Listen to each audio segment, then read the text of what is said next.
A minha irmã gêmea ajudou o meu namorado a me dar um golpe. Isso literalmente acabou com a minha vida. Bom, eu e minha irmã fomos adotadas com 3 anos de idade, né? Eu não lembro dos meus pais biológicos, só sei que minha mãe faleceu porque os dois eram alcoólatras, tanto meu pai quanto minha mãe. E depois que a mãe faleceu, a gente já não era bem cuidada mesmo, né? Nem eu nem minha irmã. E depois que minha mãe faleceu, meu pai simplesmente não quis mais a gente, sabe? Deixou a gente com a vizinha, falou que depois voltava pra buscar a gente e nunca mais voltou. E daí a vizinha procurou, né? Eu consegui ter lá e a gente foi pra um lar de adoção. Chegaram até a encontrar algumas pessoas da nossa família, assim, da família dos meus pais, mas ninguém quis assumir, né, a responsabilidade de ficar com nós duas. E a gente tinha bastante probleminha, sabe, assim, de saúde. A gente era muito magrinha, porque a gente não comia direito. Então a gente era muito magrinha, a gente tinha problema respiratório. Minha irmã tem bronquite até hoje. Então a gente, como a gente não tinha um cuidado, né, que uma criança normal deveria ter, e além disso minha mãe, né, ser usuária e alcoólatra e tal, então a gente veio com alguns probleminhas. Então a família não ia querer, né, ficar com a gente, assumir a responsabilidade. E aí a gente literalmente ficou para adoção até que a minha mãe e meu pai, né, que são meus pais adotivos, eles adotaram a gente quando a gente tinha 4 para 5 aninhos de idade. Tanto eu quanto a minha irmã, nós fomos adotadas juntas, nós fomos criadas juntas. A gente não lembra da fisionomia do meu pai nem da minha mãe, até porque nós éramos muito pequenos, então a gente não lembra da fisionomia dos meus pais. Mas, pra mim, meus pais, né, são os que eu tenho hoje, que me deram amor, que me criaram, né, com todo amor, com todo o carinho do mundo. Então, pra mim, eles são meus pais. Só que a minha irmã, gente, ela sempre foi muito encrenqueira. Muito, muito, muito diferente de mim, gente, muito. Minha irmã se envolvia com muita coisa errada. Quando chegou na parte da adolescência, minha mãe teve muita dor de cabeça com a minha irmã. E eu sempre fui mais na minha e tal, sempre fui mais quieta, mas a minha irmã era demais. Eu tinha medo, sabe? Tipo assim, como eu já sabia que a gente tinha sido adotada, porque conforme a gente foi crescendo, meus pais foi falando pra gente e tal, né, o que vinha acontecendo, o que tinha acontecido na nossa vida, na nossa família e tal. Então eu tinha medo de voltar, né, lá pra casa de adoção. Eu tinha medo de, tipo, de não ter um lar, de não ter uma mãe, de não ter um pai. A minha irmã, gente, ela não tava nem aí. A minha irmã era uma criança difícil de lidar. Quando chegou na adolescência, então, nossa senhora. Gente, a minha irmã se envolvia até em roubo. A minha mãe e meu pai já passaram muito perrengue com a minha irmã. Ela era uma adolescente que ninguém queria ficar perto, respondona. Então foi bastante complicada a nossa adolescência, porque quando a gente era criança, a nossa mãe ainda conseguia, né, prender a gente ali, segurar a gente ali. Mas na adolescência, minha irmã fugia de casa para fazer as coisas que ela queria fazer, só tinha amizade errada. E quando eu comecei a namorar, eu tinha 17 anos de idade. Quando eu conheci esse meu namorado, a gente começou a namorar.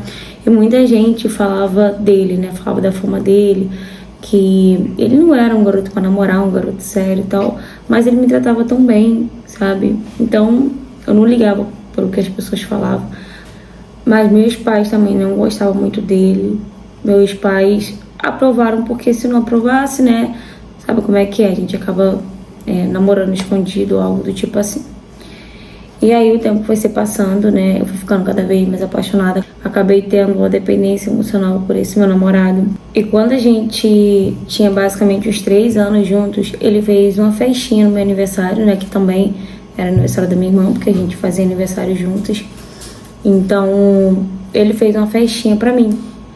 E eu lembro que a minha irmã, ela questionou ele porque que ele, tipo, não fez um bolo assim de gêmeos, já que a gente fazia aniversário junto e tal. Eu lembro que nesse dia eles meio que discutiram, assim, sei lá.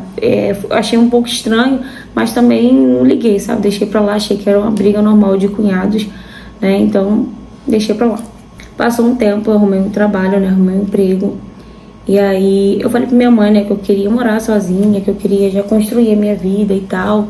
E meus pais sempre me ajudaram muito, eles sempre me apoiaram muito em tudo. E eu era muito mais responsável que a minha irmã. E minha irmã vinha dando trabalho para meus pais, continuava dando trabalho para meus pais.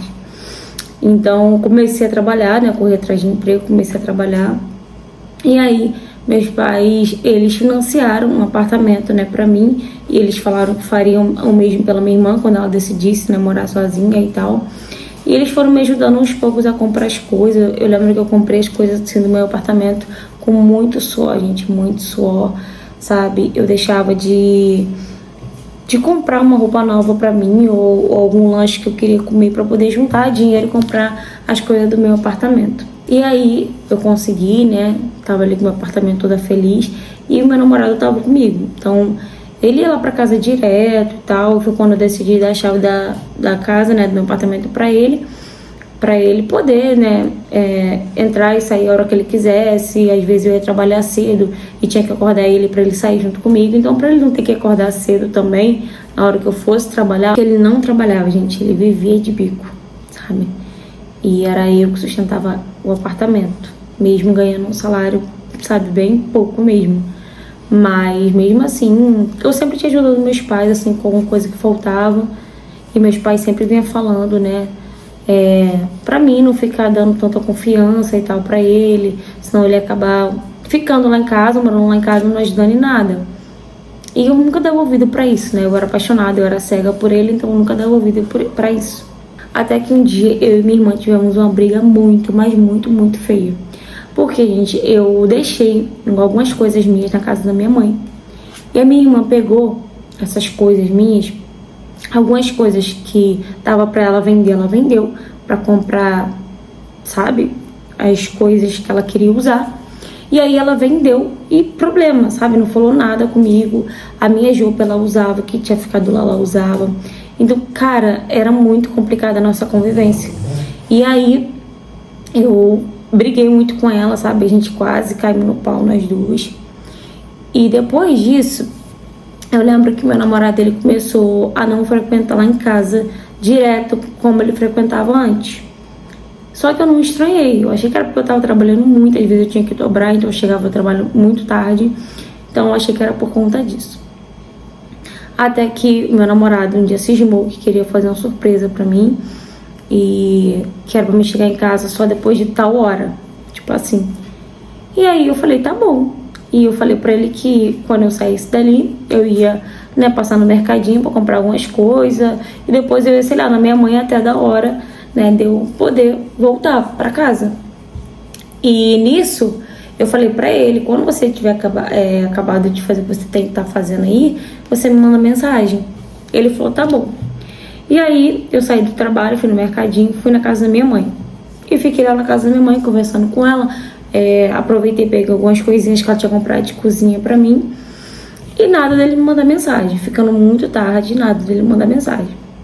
E aí eu comentei com a minha mãe, né, que eu tava esperando ele mandar mensagem. Minha mãe estranhou eu ali tarde, já da noite. Eu falei pra ela que eu tava esperando ele me mandar mensagem, porque ele ia fazer uma surpresa, né, lá em casa pra gente e tal. E pediu pra mim só chegar em casa depois de tal horário. A minha mãe, gente, na hora estranhou. Minha mãe falou, mas até agora eu não te mando mensagem, manda mensagem pra ele e tal. E aí eu mandei mensagem pra ele, gente, nada da mensagem chegar. A mensagem não chegava de jeito nenhum. E eu tentei ligar pra ele, nada. E a minha irmã, gente, não estava em casa. Só que na hora eu não me liguei, eu não juntei uma coisa na outra. Nem minha mãe também juntou uma coisa na outra. E aí eu peguei e falei, mãe, realmente tá muito estranho. Eu vou lá em casa ver o que aconteceu. Minha mãe preocupada, né, pegou e falou, não, eu vou com você e depois eu volto. E minha mãe foi comigo. Gente, pra nossa surpresa, quando eu cheguei em casa, não tinha mais nada no meu apartamento. Tinha até algumas coisas, mas coisas bobas, sabe? De móveis. Eu não tinha mais nada. Ele levou todos os meus móveis de dentro de casa. Todos os meus móveis. E quando eu vi, gente, eu entrei em choque. Eu não sabia o que fazer, o que falar. Eu não tinha reação. Eu não tinha reação. E aí eu só ajoelhei e eu comecei a chorar. Chorar. A minha mãe, ela entrou em choque junto comigo, mas a minha mãe tentou me manter calma. Minha mãe falou: minha filha, eu te falei, minha filha, esse menino não prestava e tal. E aí minha mãe foi na portaria e tal, né, perguntar se ele tinha ido lá. Ele falou que o rapaz da portaria falou que sim, que ele tinha ido, que ele falou que eles estavam se mudando e tal. Só que, gente, literalmente eles não tinham culpa, porque ele já tinha o costume de entrar lá e sair a hora que ele quisesse. Então o pessoal da portaria achou normal, né, ele sair com os móveis e tal. E aí eu voltei pra casa da minha mãe, e minha mãe, eu tava inconsolável, sabe? Eu tava, meu Deus, destruída por dentro. Eu pensava: meu Deus, eu não acredito que ele fez isso comigo. E aí eu cheguei na casa da minha mãe e tomei um banho, fui pro quarto. Minha mãe ficou ali comigo no quarto, né, da minha irmã e meu, que era o meu quarto dela. E a gente ficou ali, minha mãe ficou conversando comigo, eu acordei meu pai, né? Meu pai trabalhava de madrugada, meu pai trabalhava muito cedo. E meu pai ficou com tanta raiva, meu pai quis achar esse homem de tudo quanto é jeito, mas não adiantava. A minha irmã, gente, ela não tinha chegado em casa. Só que minha mãe já estava acostumada, ela tinha dias que ela chegava em casa no outro dia, tinha dias que ela passava 2 dias fora. E aí a gente, né, fomos na delegacia, né, pra dar parte dele e tal. E damos parte, né, fizemos um boletim de ocorrência e tudo mais. E depois, passou basicamente os 3, 4 dias, a minha mãe já mandando mensagem pra minha irmã não respondia, não chegava em casa. Minha mãe e meu pai mega preocupados. Eu voltei a morar com a minha mãe, né, porque eu não tinha mais nada dentro de casa. Então eu já estava abalada, destruída, né, pelo que tinha acontecido, né, por ele ter levado tudo meu, até o dinheiro que eu estava juntando, né, ele sabia que eu estava juntando para comprar uma moto para mim, ele levou também. Então ele levou tudo, ele tirou, assim, tudo de mim. Obviamente não tudo, né, porque eu tinha meus pais ainda, mas tudo que eu consegui juntar, que eu consegui ter com o meu suor, sabe, ele levou. E eu vendo também a minha irmã desaparecida, eu comecei também a entrar em desespero pela minha irmã, por mais que ela fosse do jeito que ela era, mas mesmo assim, não tinha como, né? A gente ama, né? A gente é irmão e tal. Meus pais também, por mais que eles falassem que ia deixar ela, largar ela de mão, eles não conseguiam. Aí fomos na delegacia para fazer o boletim de ocorrência do desaparecimento da minha irmã. E aí, quando chegou lá, gente, a gente pegou, né, fez o boletim de ocorrência também. E aí o policial, né, os policiais pediram pra gente aguardar em casa. Qualquer notícia que eles tivessem, eles iam entrar em contato com a minha mãe e tal. Só que teve uma policial, mulher, né, que ela começou a juntar uma coisa na outra. E aí ela bateu lá em casa, na casa dos meus pais. Ela bateu lá em casa, eu tava trabalhando, porque eu não podia deixar de trabalhar. E quando ela bateu lá em casa, né, minha mãe achou que tinha alguma notícia da minha irmã e tal. E aí ela juntou, né, uma coisa na outra e começou a perguntar as coisas pra minha mãe. Gente, quando a mãe começou a falar tudo, a policial falou assim: pode até não ser, mas com quase toda certeza, a sua filha e o seu cunhado que armaram isso pra sua outra filha, né? Minha mãe falou que não tinha como e tal. E aí quando eu cheguei em casa, né, minha mãe foi me contar e que meu mundo desabou mesmo. Aí que meu mundo desabou, gente, eu entrei em prantos, como que eu chorei. Como que doía, sabe, doía na alma. E meu pai e minha mãe tentando me consolar. E sim, gente, a minha irmã, ela tinha um caso com meu namorado. E ela ajudou. Ela ajudou nisso tudo. Ela só não foi na mudança porque ela sabia que o porteiro ia falar. Então ela não foi ajudar na mudança. Mas ele já sabia de tudo. Onde estava tudo, até o dinheiro para pagar mudança e tal, ele já sabia de tudo. E aí, depois disso, gente, minha irmã não voltou mais pra casa, não deu mais notícia. Tem 3 anos que isso aconteceu. A gente não tem notícia da minha irmã. A gente, né, deixou isso pra lá. A minha mãe sofreu, meu pai sofreu no começo, mas eles viram que tem uma filha assim dentro de casa, perto deles, se fez isso comigo, né, que sou sangue dela, por que ela não faria isso com eles, né?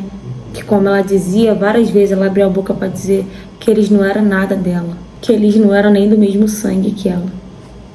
Gente, é muita ingratidão, né? Depois disso eu entrei numa depressão tão grande, tão grande. Eu não conseguia sair do quarto, eu perdi meu emprego, sabe? Eu fiquei tão destruída. Como falei pra vocês, tem 3 anos que isso aconteceu. E eu tô tentando, né, novamente ser quem eu era antes, e superar tudo isso que aconteceu. Por mais que ela seja minha irmã, eu nunca mais na minha vida quero olhar na cara dela, sabe? Eu não quero nem falar dele. Agora, minha irmã, gente, eu não quero saber mais. Se chegarem pra mim e falarem, eu vi sua irmã no lugar tal, gente, eu não quero saber. Não quero saber de nada que seja relacionado à minha irmã. Fala, galera. Meu amor, isso aí foi um livramento não só pra você, mas pros seus pais também. Ter a sua irmã longe. Eu sei que não aconteceu da melhor forma possível, né? A gente sabe, né, quando a gente soa pra ter aquilo que a gente tanto almeja, que a gente tanto sonha, e a gente luta pra aquilo e do nada, né, vem uma pessoa e arrancar de você, né, o que você tanto lutou pra conquistar. Mas pensa pelo lado bom, né, que foi ter tanto o seu namorado, né, que um cafajeste, um canalha não presta, quanto a sua irmã, que é da mesma laia, né. Desde nova ela já vinha mostrando que ela tinha má índole, porque ela já roubava e tal. Então foi um livramento. Talvez ela poderia fazer até coisa pior, né, porque é dela, né, você já viu que é dela, né, seus pais não conseguiram. E além disso ela é muito ingrata, né, porque querendo ou não, seus pais, mesmo sendo adotivos, ele, né, criou, deu amor, deu carinho, e mesmo assim ela abriu a boca para dizer que eles não são do mesmo sangue que ela. Gente, isso é muita ingratidão. E a melhor coisa do mundo foi essa tua irmã ter ido pra bem longe. E eu concordo com você, sabe, de você nunca mais querer olhar na cara da sua irmã. Mas perdoe ela, porque isso diz mais sobre você do que ela, tá? Não significa que você tem que ter contato, tem que, né, morar, tem que viver com ela novamente, tá bom? Mas espero que você fique bem, espero que você supere, né, isso, que você volte à sua rotina normal. Se você não conseguir superar isso, se você acha que você não vai conseguir superar isso, procura uma ajuda psicológica, tá bom? Eu desejo tudo de melhor pra você, pra sua família, né, pros seus pais. E espero que você consiga conquistar tudo novamente, tá bom? Então é isso, meus amores. Deixa aí um comentário, né, de apoio, de consolo pra essa menina. E, gente, se vocês já passaram por algo parecido ou tem qualquer tipo de história pra me contar, seja ela qual for o tema, me mande mensagem no direct do Instagram pra gente trazer a sua história aqui no canal também, tá ok? Curta bastante, comenta bastante, compartilha bastante pra gente estar enganjando mais aqui o canal. O YouTube tá entregando os vídeos pra mais pessoas, tá bom? E se você não for inscrito no canal, gente, aproveita e se inscreve aqui, tá ok? Um beijo e até o próximo vídeo.